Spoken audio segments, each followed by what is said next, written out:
प्रभु के अनुग्रह से बोलने का मौका दिया। और ये सौभाग्य समय और दिन प्रभु ने मुझे और आपको दिया है, इसलिए मैं प्रभु को धन्यवाद करता हूँ। और जितने भी अपना दैत्य असेंबली है एमपी में, उन भाई और बहनों को भी मैं धन्यवाद करता हूँ, विशेषकर परमेश्वर के दास को। और मेरे प्यो, हम पिछले दिनों जैसा हम फिलिपियों के पत्री से अध्ययन कर रहे थे कि पवित्र जीवन कैसे जिए, उसी बातों को हम आगे बढ़ाते हुए हम कुछ बातों को फिर एक बार अध्ययन करेंगे। मसीही जीवन जीने के लिए सबसे जो है महत्वपूर्ण एक विषय और है, वो है पवित्र जीवन जीना। जब हम जो है इस संसार में जीवन जीते हैं, तो हमारा जीवन पवित्र होना बहुत जरूरी है। इसलिए कुरिन्थियों के पत्री में, दूसरा कुरिन्थियों 7:1 में लिखाया है इस प्रकार, अतः हे प्रियो, जबकि ये प्रतिज्ञा हमें मिली है, तो आओ हम अपने आप को शरीर और आत्मा की सब मलिनता से शुद्ध करें और परमेश्वर के भय रखते हुए पवित्रता को सिद्ध करें। पवित्रता को सिद्ध करें, ऐसा यहाँ पे लिखाया है। इसलिए मेरे प्यो, और जैसे कि हम पढ़ते हैं कि पतरस के पत्री में, क्योंकि यह लिखा है कि तुम पवित्र बनो। पहला पतरस 1:16 में लिखा है, क्योंकि मैं पवित्र हूँ। तो इसलिए मसीह जीवन में पवित्र जीवन जीना बहुत ही जरूरी है। और जब तक हम जो है अपने व्यक्तिगत जीवन में पवित्र जीवन नहीं जिएंगे, तब तक हम परमेश्वर को प्रसन्न नहीं कर सकते। क्योंकि परमेश्वर पवित्र है और हमारा प्रभु यीशु मसीह पवित्र है, इसलिए हमें भी पवित्रता के साथ जीवन जीना बहुत जरूरी है। इसलिए जब हम यहाँ पे पढ़ते हैं व्यवस्था विवरण, तो यहाँ पे इस प्रकार लिखा है, व्यवस्था विवरण 23:14 में पढ़ते हैं, तो लिखा है, क्योंकि तेरा परमेश्वर यहोवा तुझको बचाने और तेरे शत्रुओं को तुझसे हराने को तेरी छावनी के मध्य में घूमता रहेगा। इसलिए तेरी छावनी पवित्र रहनी चाहिए।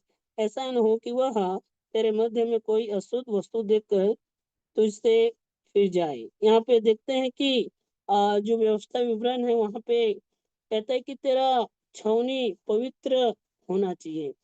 इसलिए प्यो, पवित्र बन के रह के जीवन जीना बहुत जरूरी है। और इसलिए पवित्र जीवन जीने के लिए हमें कुछ बातों को मैं जो है बताना चाहता हूँ कि हमें मसीह जीवन कैसा जीना चाहिए। तो आज जो सबसे पहली बात है कि हमें पवित्र जीवन जीना है, और पवित्र जीवन जिएंगे तो परमेश्वर और हमारा संबंध अच्छा बना रहेगा। क्योंकि परमेश्वर पवित्र है, इसलिए मुझे और आपको भी पवित्र बनना है।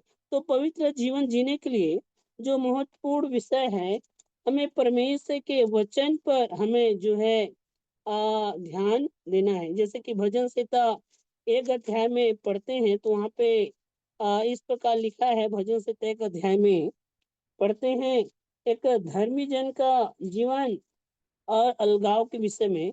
तो यहाँ पे लिखा है, क्या ये धन्य है वह पुरुष जो दुष्टों की युक्ति पर नहीं चलता और न पापियों के मार्ग में खड़ा होता और न ठट्ठा करने वालों की मंडली में बैठता है। ये 3 बातें यहाँ पे बताया है। क्या ये धन्य है वो पुरुष जो दुष्टों की युक्ति पर नहीं चलता। मतलब परमेश्वर ने हमें धर्मी बनाया है, पवित्र किया है, तो हमें दुष्टों के संगति से, दुष्टों के कार्य से हमें बच के रहना है। और कहता है ना, पापियों के मार्ग में खड़ा होना है और न ठट्ठा करने वालों की मंडली में बैठना है। तो इसलिए मुझे और आपको एक पवित्र जीवन जीने के लिए अलगाव का जीवन जीना बहुत जरूरी है। और जब हम अलगाव का जीवन जिएंगे, तो जरूर हम पवित्रता में आगे बढ़ते जाएंगे। फिर उसके बाद 2 में कहता है, परंतु वह तो यहोवा की व्यवस्था से प्रसन्न रहता और उसकी व्यवस्था पर रात दिन ध्यान करता रहता है। यहाँ पे एक धर्मी, एक पवित्र आ, आ, के विषय में बताया गया है कि उसको किस प्रकार अलगावपन जीना है और साथ ही साथ जो परमेश्वर के वचन हैं उससे प्रसन्न रहना है और रात दिन उस पर क्या करते रहना है? ध्यान करते रहना है। आज बहुत सारे भाई-बहन परमेश्वर के वचन को महत्व नहीं देते हैं। उनको वचन सुनना एक आलस का काम लगता है, लेकिन परमेश्वर के वचन में पढ़ते हैं कि संपूर्ण पवित्र शास्त्र परमेश्वर की प्रेरणा से रचा गया है, समझाने, सुधारने और धार्मिक शिक्षा के लिए लाभदायक है। और यहाँ भजन संहिता में 2 अध्याय में भी यहाँ पे कहते हैं, परंतु वह तो यहोवा की व्यवस्था से प्रसन्न होता है। एक पवित्र लोगों का खासियत है अलगावपन और दूसरा वचन। वचन को अध्ययन करना और वचन से वचन पर मन लगाना, वचन से प्रेम करना, एक मसीह लोगों का एक स्वभाव, एक अच्छी स्वभाव होना चाहिए। अगर आपके जीवन में ऐसा है, तो समझिए आप एक अच्छा मसीह जीवन जी रहे हैं, क्योंकि मसीह जीवन को खास बनाने वाली बात है पवित्रता। मैं एक पुस्तक पढ़ रहा था काफ़ी दिन पहले भाई भक्त सिंह के विषय में। तो उसके जो दोस्त लोग थे बचपन के और वो लोग 4-5 लोग ताश खेल रहे थे और भक्त सिंह भाई को बोलता है कि भक्त सिंह आओ हमारे साथ पत्ते खेलो। भक्त सिंह बोलता है कि मैं नहीं खेल सकता क्योंकि मेरा हाथ नहीं है। अरे सवेरे-सवेरे आप जो है ऐसा झूठ क्यों बोलते हो? तो वो बोलता है ये मेरा हाथ मेरा नहीं, ये प्रभु यीशु मसीह का है। मैं अपना नहीं हूँ, मैं प्रभु यीशु मसीह की हूँ। ऐसा वहाँ पे भाई भक्त सिंह बोलता है। तो मेरे को कहने का मतलब ये है, जब हम दाम दे के मोल ले गए हैं, तो हम अपना नहीं हैं, हम परमेश्वर के संतान हैं, हम प्रभु यीशु मसीह के हैं। तो इसलिए मैं और आप जो है पवित्र जीवन जीना बहुत ज़रूरी है। इसलिए हमें जो है एक अलगावपन का जीवन जीना है और साथ ही साथ वचन से प्रेम रखना है, वचन पर रात-दिन ध्यान मनन अध्ययन करते रहना है। और इब्रानियों के पत्री में भी एक विषय मैं पढ़ के बताना चाहता हूँ। इब्रानियों में कहता है, इब्रानियों 12 के 14 में इस प्रकार यहाँ पे लिखाया है कि सबसे सबसे मेल मिलाप रखो और उस पवित्रता के खोजी हो जिसके बिना कोई प्रभु को कदापि न देखेगा। यहाँ पे देखते हैं पवित्रता के खोजी हो जिसके बिना कोई प्रभु को कदापि न देखेगा। मेरे प्रियो, इसलिए हमें पवित्रता के खोज में और पवित्रता जीवन जीना बहुत जरूरी है। तो सबसे पहले बात हम यहाँ पे पवित्र जीवन जिए, कैसे जिए, है ना? तो इसके नीचे में मैंने सबसे पहला जो है एक अलगावपन, और अलगावपन के साथ साथ जो है परमेश्वर के वचन को अध्ययन करना और परमेश्वर के वचन से प्रेम करना। दूसरी बात मैं बताना चाहता हूँ ये पवित्र जीवन जीने के विषय में, हमारा विवेक जो है शुद्ध रहना चाहिए। कई बार क्या है, हमारा विवेक जो है हमें जो है हमारे मन में अलग-अलग प्रकार के कल्पनाएँ आते हैं। जैसा कि हम पढ़ते हैं परमेश्वर के वचन में, नीति वचन में तो 4 के 23 में अपनी मन की रक्षा करना ताकि गलत विचार से हम बच सकें, है ना? अपने मन के रक्षा करना है, मतलब हमारा मन स्वतंत्र है और हमारे मन में कई प्रकार के विचार आते जाते रहते हैं। हमारा जो विवेक है वो शुद्ध रहना चाहिए। एक मनुष्य अपने मन में अनेक प्रकार की कल्पनाएँ करते हैं और अक्सर करके बुरी और गलत बातों के विषय में सोचता रहता है और वही एक विश्वासी को अशुद्ध करता है। इसलिए मेरे प्रियो, मैं और आप कहीं भी रहें, हमें अपने मन की रक्षा करना बहुत ज़रूरी है। जैसा मरकुस 7 के 20 में 7 का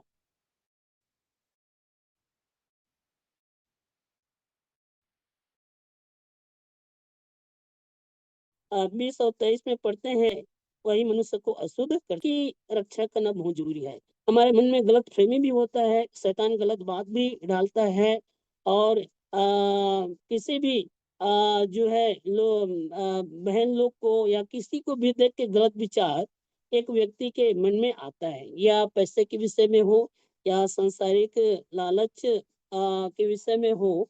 हमारे मन में ही जो है इन गलत बातों का उत्पन्न होता है। इसलिए अपने मन को जो है हर हमेशा अपने मन को शुद्ध रखना है। अगर ऐसा गलत विचार आता है तो आप उस गलत विचार को आपके मन से हटाना है। आपको मन ही मन प्रार्थना करना है कि प्रभु, ये जो गलत बात मेरे मन में आ रहे हैं किसी के प्रति, या गलत फहमी या कोई भी गलत बात मन में आता है, तो आपको उसी टाइम परमेश्वर से प्रार्थना करना चाहिए, क्योंकि हमारा विवेक सदा शुद्ध रहने से ही हम एक पवित्र जीवन जी सकते हैं। और जो है नीति वचन 16:2 में इस प्रकार हम पढ़ते हैं, मनुष्य का सारा चाल चलन अपनी दृष्टि में पवित्र रहता है, परंतु यहोवा मन को तौलता है। यहाँ पे नीति वचन जो है 16:2 में कहता है कि एक मनुष्य का सारा चाल चलन अपनी दृष्टि में पवित्र ठहरता है, परंतु यहोवा मन को तौलता है। मेरे प्रियो, हमारा मन को हृदय के बातों को जानने वाले और परखने वाले, तौलने वाले आप परमेश्वर है। इसलिए हमें जो है हर हमेशा एक पवित्र विचार हमारे मन में रहना चाहिए। गलत विचार या गलत बात हमारे जीवन में नहीं रहना चाहिए। दूसरी बात जो है जो है यहाँ पे इसके विषय में मैं बताना चाहता हूँ। दूसरी बात, सॉरी, तीसरी बात जो है, हमारा वचन सत्य रहे, चाहे बड़े हो या छोटे।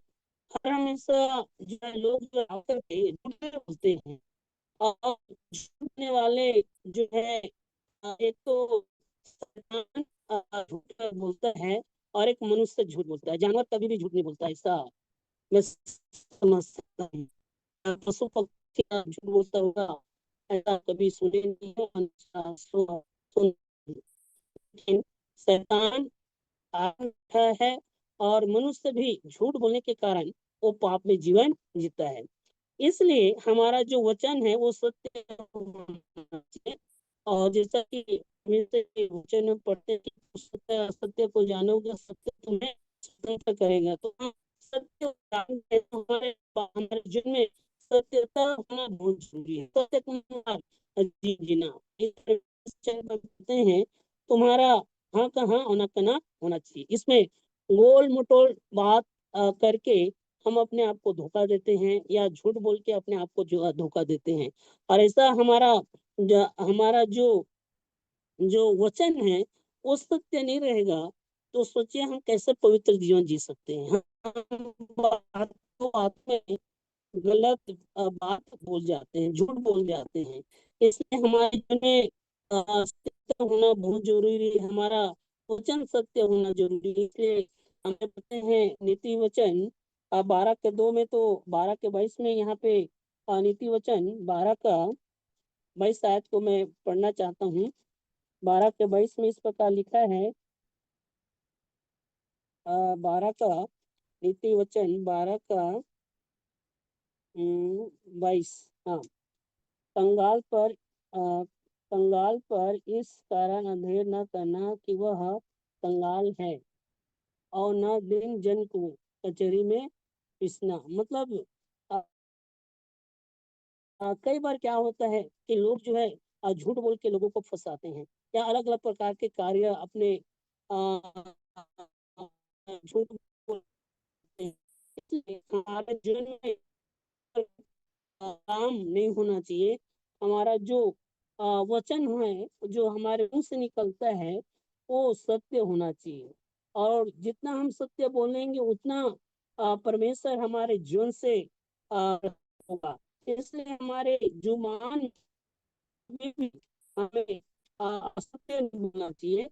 लेकिन हम कई बार क्या करते हैं, बात बात में हम जो है झूठ बोलते रहते हैं उनसे। हमारा जो बोली है वो कभी भी असत्य नहीं होना चाहिए। असत्य के अनुसार जो है वचन अनुसार जीवन जीना चाहिए। एक आयत और पढ़ना चाहता हूँ मैं। आ, याकूब 3 का 5, जब पढ़ते हैं 3 के 5 में तो लिखाया है, वैसे ही जीभ भी एक छोटा सा अंग है और वह बड़ी बड़ी निंदा होती है, जो इसके हाथ से पड़ने पर ही यहाँ पे जीभ के होता है। तो किसी प्रकार की बुराई, झूठी बात हमारी जीभ से नहीं निकलनी चाहिए। पर जाने अनजाने में जो है झूठी बातें, इसलिए हमें हर हमेशा सत्य बोलना चाहिए। और चाहे छोटे हो तो बड़े हो, हर एक भाई बहनों को झूठ का सहारा कभी भी नहीं रखेंगे, उनका सत्य का सहारा लेना चाहिए। और अगर हम कई बार अनजाने में या जानबूझकर, चाहे विश्वासी, हम कई बार झूठ बोलते हैं अपने प्राण और आत्मा को पवित्र रखने के लिए हमें चाहिए कि हम सदा जो है सत्य बोलने वाले हम बने। इसके रीति वचन पढ़ते हैं 21 के 8 में, तो यहाँ पे इस प्रकार लिखाया है 21 के 8 में, पाप से लदे हुए मनुष्य का मार्ग बहुत ही टेढ़ा होता है, परंतु जो पवित्र है वो उसका कर्म सीधा होता है। यहाँ पे परंतु जो पवित्र है उसका कर्म सीधा होता है। इन पाप से लदे हुए हैं, उसका मार्ग बहुत ही टेढ़ा है। तब पाप से भी बच सकते हैं।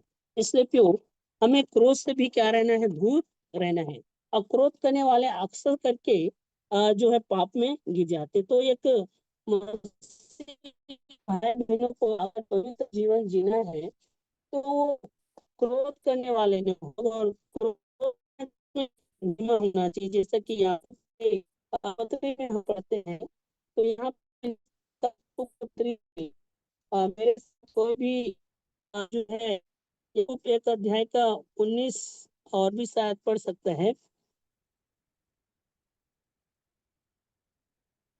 याकूब 1 अध्याय का 19 और 20 में इस प्रकार लिखा है, पियो हे मेरे प्रिय भाइयों, यह बात तुम जान लो, हर एक मनुष्य सुनने के लिए तत्पर और बोलने में धीर और क्रोध में धीमा हो। यहाँ पे देखते हैं क्योंकि मनुष्य का क्रोध परमेश्वर के धर्म का निवार नहीं कर सकता। मतलब परमेश्वर के कार्य को आगे नहीं बढ़ा सकता। जो क्रोध करते हैं, जो क्रोध को कंट्रोल नहीं कर पाते हैं।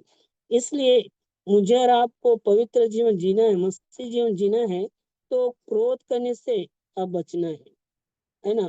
कई बार जो है हमारे जीवन में गलत होता है, लेकिन हमें संसार के लोगों के जैसा हमें जीवन नहीं जीना चाहिए। हमें क्रोध में धीमा होना चाहिए।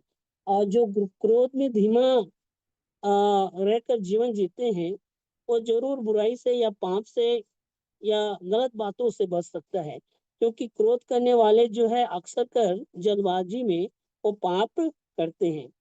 इसलिए हमें क्रोध में धीमा होना बहुत जरूरी है। अक्सर हम इस संसार में रहते समय जो है किसी न किसी प्रकार से हम क्रोध करते हैं। क्रोध का जो काम करते हैं या क्रोध करते हैं या क्रोध के कारण कोई गलत काम करते हैं, वो हमेशा जो है पाप ही उत्पन्न होता है क्रोध से।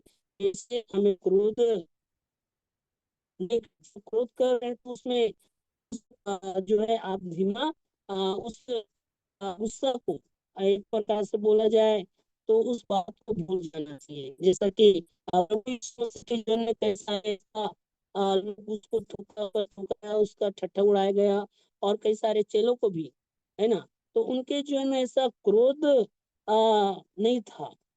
और प्रभु यीशु मसीह जब हम प्रभु यीशु मसीह के विषय में पढ़ते हैं तो क्रोधित तो हुआ, लेकिन वो पाप नहीं किया। इसलिए हमें क्रोध में धीमा होना चाहिए। और यहाँ पे जैसा कहता है कि सुनने के लिए तत्पर, तो हमारे जीवन में हर हमेशा सुनने के लिए हमें हर हमेशा तैयार रहना चाहिए। और सुन के सही रीति से बात करना भी बहुत जरूरी है।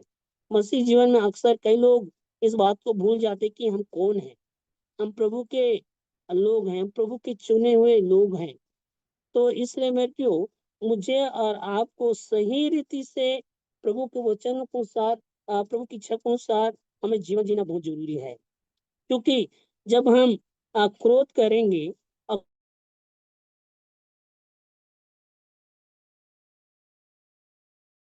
क्रोध करने के कारण हमारे जीवन से पार आता है। इसलिए हमें क्रोध जो है नहीं करना चाहिए, है ना। अक्सर लोग आपको किसी न किसी रीति से चिढ़ाएंगे, या तो गाली देंगे प्रभु के नाम से, या मारेंगे, या ठट्ठा उड़ाएंगे।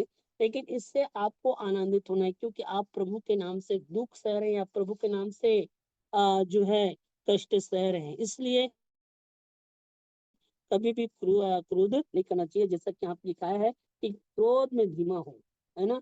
और लेकिन अगर क्रोध करते हैं तो आप परमेश्वर के कार्य को आगे नहीं बढ़ा सकते हैं, है ना। तो जैसा आज मियाँ बीवी में भी लड़ाई होते हैं, दोनों लड़ाई होगा तो फिर लड़ाई बढ़ जाएगा। तो एक को ठंडा होना पड़ेगा। घर में 4 लोग हैं, तो चारों के चारों गुस्सा करेंगे तो फिर वहां पे और भी बात जो है बढ़ सकता है, और परिवार के लिए, समाज के लिए एक खतरा का कारण हो सकता है क्रोध। तो इसलिए हमें क्रोध नहीं करना चाहिए कभी भी। और कर भी रहे हैं तो उसमें आपको ठंडा हो जाना चाहिए, धीरज धरना चाहिए, है ना। तो इसलिए प्रभु सहायता करे। और एक और बात मैं बोलना चाहता हूँ, जो है सेवकाई में परमेश्वर को महिमा देना चाहिए। हमारे जीवन के द्वारा, हमारे कार्य के द्वारा परमेश्वर को हमें जो है महिमा देना चाहिए। कई बार हम परमेश्वर को महत्वपूर्ण नहीं देते। महत्वपूर्ण जो है पहला स्थान या पहला कार्य हमें प्रभु के लिए होना चाहिए। इसलिए मरकुस में हम पढ़ते हैं तो वहाँ पे विशेषकर इस बात को पढ़ते हैं कि परमेश्वर के जो जन है, वो परमेश्वर के कार्य को जो है पहला स्थान दिया है। इसलिए हमारे जीवन में परमेश्वर के कार्य को पहला स्थान देना चाहिए। और इसलिए मरकुस एक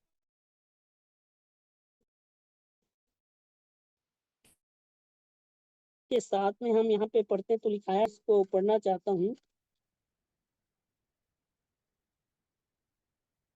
एक के साथ में इस प्रकार है, और यह प्रचार करता था, मेरे मेरे मेरे बाद वह आने वाला है जो मुझसे शक्तिमान है, मैं इस योग्य नहीं कि उसकी की झुक कर उसके जूतों का बंधन खोलूं। यहाँ पे किस प्रकार परमेश्वर के जो दास है, जो परमेश्वर के दास है यूहन्ना, वो किस प्रकार प्रभु यीशु मसीह के विषय में कहता है। इसलिए बहुत सेवा करने वाले लोग हैं, या हम करते हैं सेवा, लेकिन उस सेवा में प्रभु को पहला स्थान देना चाहिए। सेवकाई का महत्वपूर्ण उद्देश्य यही होना चाहिए कि सारी बातों के लिए परमेश्वर को महिमा मिले, वो बढ़े और हम घटे। अगर हम अपने आप को या अपने स्वार्थ के लिए प्रभु का कार्य करते हैं, तो ये आत्मिक जीवन के लिए हानिकारक है, और पवित्रता यहीं से समाप्त हो जाता है। इसलिए हमें पवित्र जीवन जीना है, मसीह जीवन जीना है, तो परमेश्वर परमेश्वर की जो सेवा है, उसको हम अपना स्वार्थ के लिए या अपने बड़ाई के लिए कार्य नहीं करना चाहिए, बल्कि परमेश्वर की महिमा के लिए करना चाहिए। और यही सोचना चाहिए कि परमेश्वर बढ़े और मैं घटूं। इसलिए प्रभु सहायता करे। और हम यूहन्ना रचित शुभ समाचार 8 का 29 में पढ़ते हैं, लिखा है, मैं सदा वही काम करता हूँ जिससे वह प्रसन्न होता है। कौन? परमेश्वर। इसलिए हमें वही काम करना है जिससे परमेश्वर क्या हो? प्रसन्न हो। तो इसलिए मसीह जीवन अगर हमें जीना है, तो सबसे पहली बात हमें जो है परमेश्वर के जो वचन में दिया गया है कि हमें पवित्र जीवन जीना है। तो पवित्र जीवन जीना है तो कैसे जीना है ना? हमारा जो है एक मसीह भाई बहनों को अलगावपन के साथ जीवन जीना है और वचन में जो है मन लगाना है और वचन के अनुसार जीवन जीना है। और दूसरी बात जो है हमारा विवेक जो है शुद्ध होना चाहिए। जितना हमारा विवेक शुद्ध रहेगा उतना ही हम पवित्र जीवन जिएंगे। और तीसरी बात जो है हमारा वचन सत्य होना चाहिए। हमारे वचन के द्वारा परमेश्वर के नाम की महिमा होना चाहिए। जो भी हम बोलते हैं सत्य बोले, झूठी बातों का सहारा आप ना ले। और जो है चौथी बात जो है आ, आ, जो है क्रोध है कि सुनने के लिए तत्पर और बोलने में धीमा और क्रोध में भी धीमा। तो ये तीनों होना बहुत जरूरी है। सुनने के लिए तत्पर एक मसीह भाई बहनों को, दूसरी बात बोलने में भी धीमा, और तीसरी बात क्रोध में भी धीमा। तो इस प्रकार का हमारा जीवन है तो जरूर हम क्रोध से बच सकते हैं। और जो है हमें हम पाप करने से बच सकते हैं। तो मैंने 4-5 बातों की यहाँ पे पवित्र जीवन के विषय में बताया हूँ। इसलिए मैं क्यों मसीह जीवन जो है जीने के लिए और हमेशा पवित्र जीवन जीना है। और पवित्र जीवन जीने के लिए मैंने चार चार 5 बातों को यहाँ पे बताया है। तो इसलिए इन बातों को हमें विचार करके जीवन जीना चाहिए। और जब हम ऐसा विचार करके जीवन जीते हैं तो हम परमेश्वर से जरूर आशीष पाएंगे। इसलिए प्रभु सहायता करे। और एक और बात जो है मसीह जीवन में जो जवान भाई बहन हैं उनके लिए विशेष कर है कि जवान भाई बहन जो है एक कलीसिया के लोगों को परमेश्वर के अधीन में होके जीवन जीना है। कलीसिया के अधीन में होके जीवन जीना है। और जब हम इस प्रकार के जीवन जीते हैं तो जरूर हम एक अच्छा मसीह जीवन जी रहे हैं।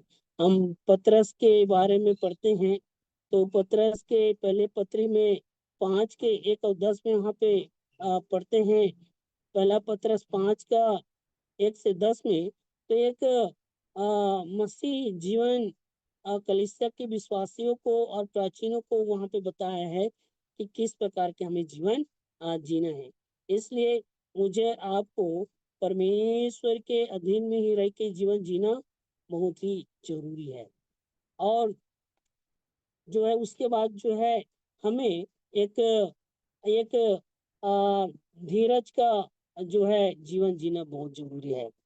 धीरज हमारे जीवन में बहुत मसीह जीवन के लिए बहुत ही जरूरी है। क्योंकि जब हम धीरज के साथ जीवन जिएंगे तो जरूर हम परमेश्वर की ओर से आशीष पाएंगे। जीवन में कभी भी जो है जल्दबाजी नहीं करना चाहिए या शॉर्टकट नहीं अपनाना चाहिए। क्योंकि जो शॉर्टकट अपनाता है या जल्दबाजी करता है वो अक्सर करके बुराई में फंसता है। तो इसलिए हमें धीरज के साथ जीवन जीना है। जैसा कि हम आयुब के विषय में पढ़ते हैं, आयुब ने जो है आ, वो शुरू से लेकर अंत तक धीरज धरा था। हम यूसुफ के विषय में पढ़ते हैं तो यूसुफ का भी जीवन उसी प्रकार के था कि किस प्रकार उसके जीवन में दुख तकलीफ आया लेकिन वो धीरज धर के जीवन जिया। तो मुझे और आपको भी इसी प्रकार के धीरज धर के जीवन जीना बहुत जरूरी है। क्योंकि धीरज धरने वालों को जो है परमेश्वर के वचन में धन्य कहा गया है।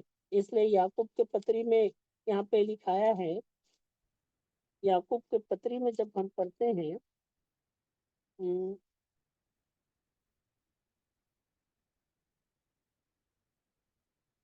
हाँ, याकूब 5 के 7 में इस प्रकार लिखाया है, इसलिए हे भाइयों प्रभु के आगमन तक धीरज धरो। देखो किसान पृथ्वी के बहुमूल्य फसल की आशा रखता हुआ प्रथम और अंतिम स्पर्श होने तक धीरज धरता है। यहाँ पे याकूब भी इसी बात को कहता है कि धीरज धरने के लिए। और धीरज धरने के विषय में जब हम पढ़ते हैं तो एक किसान का तुलना किया है कि किसान किस प्रकार जो है वो जो है वर्षा और वर्षा के बाद जो है वो किस प्रकार धीरज धरता है। इसलिए यहाँ पे कहता है, इसलिए हे भाइयों प्रभु के आगमन तक धीरज धरो। देखो किसान पृथ्वी की बहुमूल्य फसल की आशा रखता हुआ प्रार्थना और अंतिम वर्ष होने तक धीरज धरे। दुख और आपको धीरज धर के जीवन जीना बहुत जरूरी है। इसलिए अगर हम इस प्रकार के जीवन जीते हैं तो जरूर एक अच्छा मसीह जीवन जी रहे हैं, है ना। लेकिन लोग जो है धीरज धरना नहीं चाहते, हर हमेशा जो है जल्दबाजी करते हैं, या प्रार्थना जो है प्रार्थना को उत्तर नहीं मिलने के कारण मन कच्चा हो जाता है, या परमेश्वर के प्रति को उड़ाना या परमेश्वर के प्रति पाप करना लोग चालू कर देते हैं। लेकिन हमें आयुब के जीवन से हमें सीखना चाहिए, हमें यूसुफ के जीवन से सीखना चाहिए कि किस प्रकार जीवन जिया। इसलिए मुझे और आपको ऐसा हमारा जन्म परिस्थिति आता है दुख का या कलेश का या बीमारी का, तो उसमें हमें धीरज धरना है और परमेश्वर पर विश्वास करना है, यही मसीह जीवन है। इसलिए यहाँ पे 8 आयत में भी कहता है, याकूब 5 के 8 में, तुम तुम भी धीरज धरो और अपने हृदय, क्योंकि प्रभु का आगमन निकट है। क्या है? प्रभु का आगमन निकट है। और यहाँ पे कहता है ना में, हे भाइयों एक दूसरे पर दोष न लगाओ ताकि तुम दोषी न ठहरो। देखो हाकिम द्वार पर खड़ा है ना। तो यहाँ पे कहता है कि एक दूसरे पर दोष मत लगाओ, है ना। मसीह जीवन में एक दूसरे के ऊपर दोष नहीं लगाना चाहिए, बल्कि एक दूसरे को अपने से अच्छा समझना है और एक दूसरे को क्षमा भी करना है। और यहाँ पे कहता है 10 में, हे भाइयों जिन भविष्यवक्ताओं ने प्रभु के नाम से बातें की, उनके दुख उठाने और धीरज धरने धरने का एक आदर्श समझो। देखिए जो भविष्यवक्ता ने और जो परमेश्वर के जो लोग थे, उन्होंने दुख के समय में कैसा धीरज धरा, उसको एक आदर्श समझो लिखाया है। तो इसलिए मुझे और आपको भी जो है धीरज धरना बहुत जरूरी है। और जब हम धीरज धर के जीवन जिएंगे तो जरूर परमेश्वर की ओर से वो प्रतिफल हम पाएंगे। आयुब के विषय में हम बाइबल में उसकी चार चार जगह में उसके धीरज, उसके गवाही के विषय में पढ़ते हैं।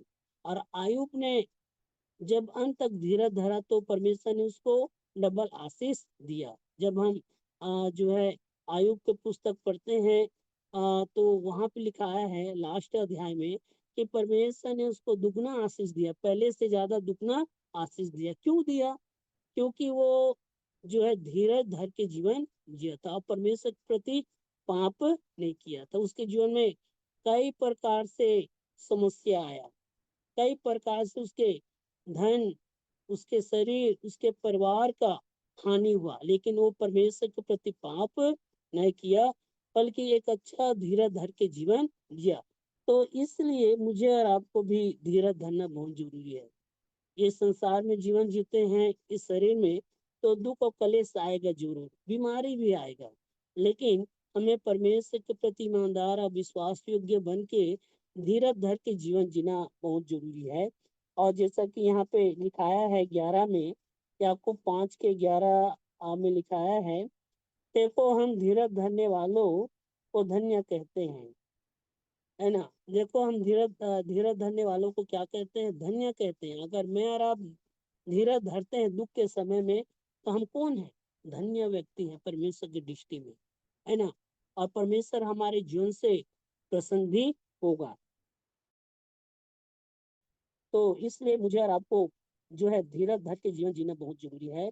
और जैसा कि यहाँ पे याकूब का उदाहरण दिया है, पहले किसान को उदाहरण दिया था, फिर उसके बाद परमेश्वर के भविष्यद्वक्ताओं को उदाहरण दिया था, अब फिर आप आयुब को उदाहरण देता है। यहाँ पे कहता है देखो हम धीरज धरने वालों को धन्य कहते हैं। तुमने आयुब के धीरज के विषय में तो सुना ही है, और प्रभु की ओर से जो उसका प्रतिफल हुआ उसे भी जान लिया है। इसलिए प्रियो, जिससे प्रभु का अत्यंत करुणा और दया प्रकट होती है। इसलिए प्रियो, मुझे और आपको भी धीरज धन्य है। पर यहाँ पे लिखाया है 12 में, पर हे मेरे भाइयों, सबसे श्रेष्ठ बात यह है कि शपथ न खाना, न स्वर्ग की, न पृथ्वी की, न किसी वस्तु की, पर तुम्हारी बातचीत हाँ की हाँ और ना की ना हो, कि तुम दंड के योग्य न बनो। इसलिए मैंने पहले ही बताया था कि हमारा जो वचन है वो सत्य होना चाहिए। इसलिए यहाँ पे कहता है कि किसी भी वस्तु का, या न स्वर्ग का न पृथ्वी का, किसी का शपथ नहीं खाना है ना। झूठ नहीं बोलना, तुम्हारा हाँ का हाँ और ना का ना होना चाहिए। तो इसलिए प्रभु सहायता करे। मैं एक बार रिपीट करके मैं समाप्त करूंगा, क्योंकि अगर आप लोगों को समझ नहीं आया होगा तो फिर एक बार मैं रिपीट करना चाहता हूँ। मसीह जीवन जीने के लिए जो है हमें पवित्र जीवन जीना है। और जब हम पवित्र जीवन जीने के लिए हमें जो है परमेश्वर के वचन पर हमें जो है ध्यान देना है, और एक अलगावपन जीवन जीना है। मतलब दुष्ट लोगों के जैसा हमें जीवन नहीं जीना है। ना दुष्टों की युक्ति पर नहीं चलना है, ना पापियों के मार्ग में खड़ा होना है, ना ठट्ठा करने वालों की मंडली में बैठना है। मतलब इनसे अलग रहना है, अलगावपन का जीवन जीना। आप कई लोग सोचते होंगे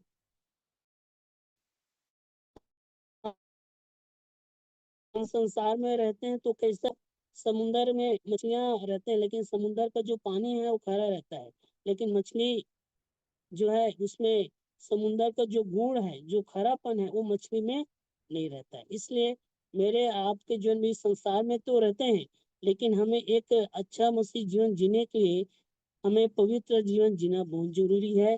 इसलिए अलगावपन का जीवन जीना बहुत जरूरी है। और साथ ही साथ परमेश्वर के वचनों के अनुसार जो है अध्ययन करते हुए और प्रेम करते हुए परमेश्वर के वचन से हमें जीवन जीना है।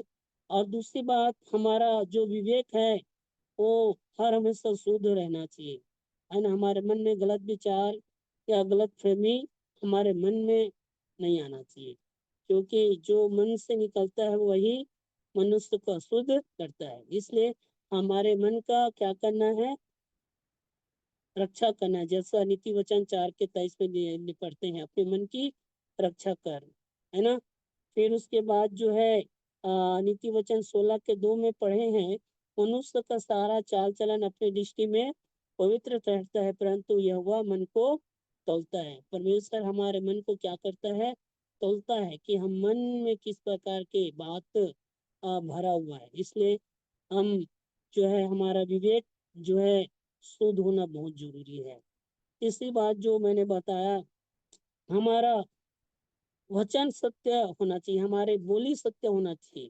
अभी याकूब के पत्र में भी पढ़े हैं, तुम्हारा हाँ का हाँ ना का ना हुआ होना चाहिए। कभी भी कसम नहीं खाना चाहिए। जब मैं विश्वास में नहीं था तो बातों बातों में जो है कसम खाता था, है ना।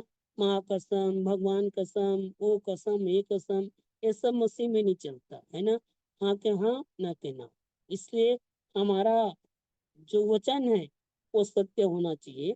और कभी भी झूठ का सहारा नहीं लेना चाहिए, या कभी भी गोल मटोल करके बातों को घुमाने की कोशिश नहीं करना चाहिए।